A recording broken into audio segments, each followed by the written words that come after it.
Fill in the blank. It's time to bring this segment back. I liked when we did it last time, and I think I have some pretty interesting prompts for you guys. I'll just read out a sentence. There's going to be a blank there. It's on you three to fill it in. Seems simple enough. Am I right or am I right? Yep. Good. All right. Broken clock is right twice a day. All right. So the first prompt for you guys.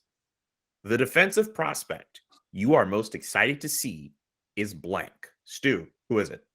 Jordan Harris at his evaluation camp, first evaluation camp 2018 after he drafted, the Canadiens drafted him. I watched him. He was the best player on the ice by far, stood out.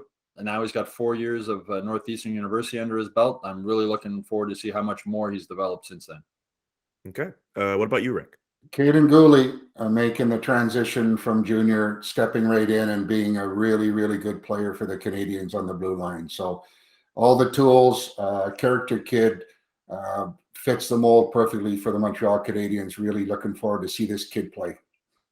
I'm going to echo what Rick had to say. Caden Gooley, we've heard about him for quite some time now. I'm looking forward to seeing what he has to do. And I think they finally have the perfect people in place to develop a young player like Caden Gooley and not have this another first-round pick being messed up.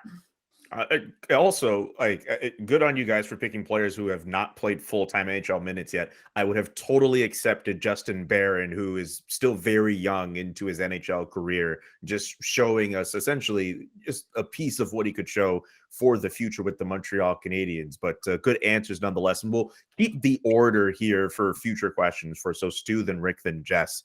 So for this next one, Jonathan Drouin, questions about if he'll play at any point for the rest of this season with his wrist injury. Jonathan Drouin's future with the Canadiens is blank. Up in the air. That wrist surgery, if he needs surgery, he's obviously not going to play again this season. But people forget Drouin played pretty well early this season. If I'm not mistaken, he was leading the Canadiens in scoring before he had that first injury. And I know people like to dump on Jonathan Drouin, but when the team was playing really poorly earlier in the season, he was one of the few guys who was producing. So next year's a contract season for him. He should be highly motivated. So it's sort of up in the air.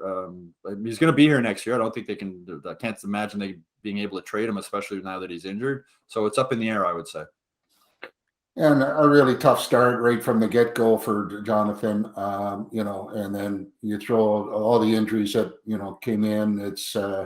It's been really, really difficult for him with a guy that was playing well. But, looking down the road and seeing where he fits, I'm not sure whether or not he is in the future of the Montreal Canadiens group.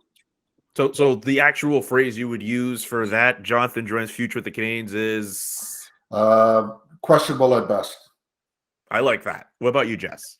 With another team. I think he's going to move on. It's going to be one of those situations where the team and him just, they got to move on from the situation. He needs a fresh start, and GMs are known to make some magic moves. So I think Kent Hughes might be able to pull a rabbit out of his hat and find some team that'd be willing to take Jonathan Drouin.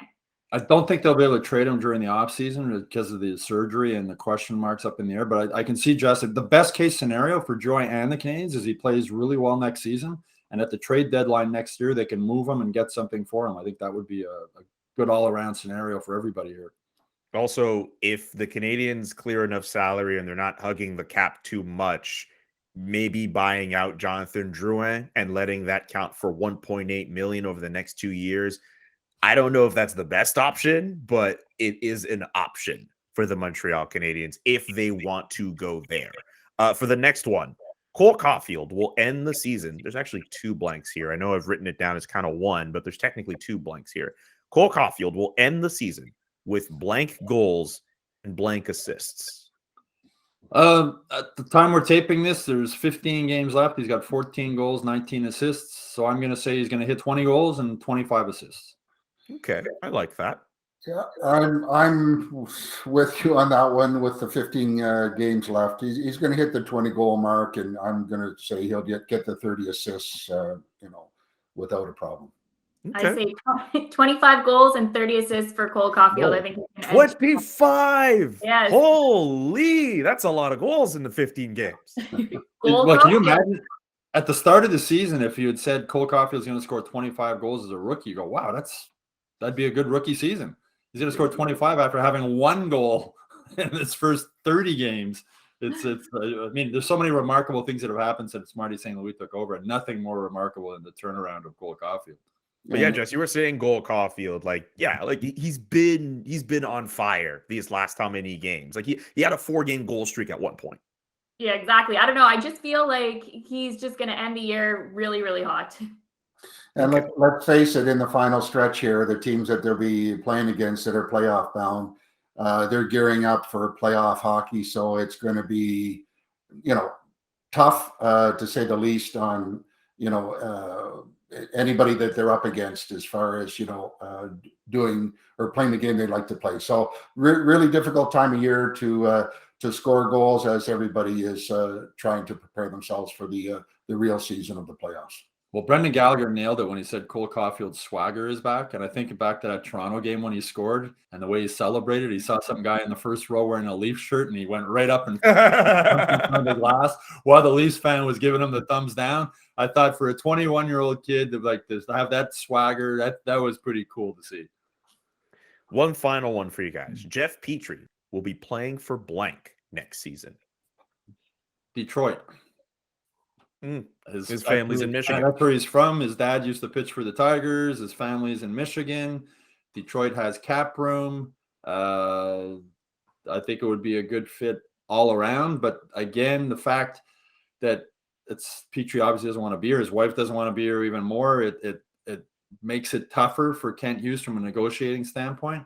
But Hughes has said he won't trade him unless he gets something that works for both teams. But I can see him working out something with Detroit that would work for both teams.